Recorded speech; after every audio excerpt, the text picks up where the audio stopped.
Today, we're talking about cleaning and the maintenance procedure of the Aqua Pulse Pond and Waterfall Pump. Cleaning and regular maintenance is a great way to make sure your pump is running to its fullest capacity.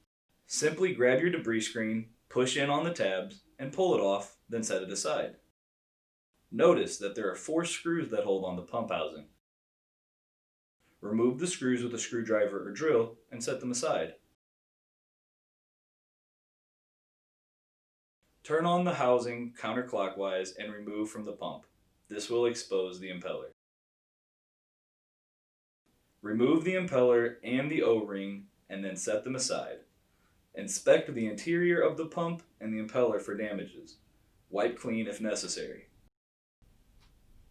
Using a product called CLR will remove any calcium, lime, and rust buildup. Add the amount of water that is suggested in the directions on the side of the label of the product. Take the pump and the impeller and place in the solution of CLR for about 5 to 6 hours.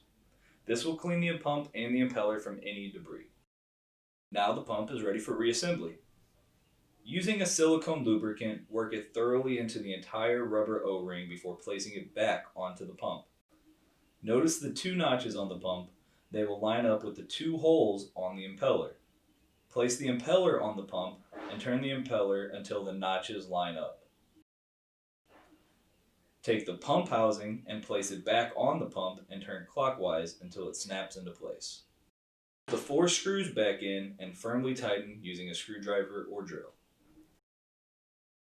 Take the debris screen and notice the notches on the bottom. Line them up with the slots on the bottom of the pump and slide into place. Now, your pump is ready to go back into the pond for another season of use.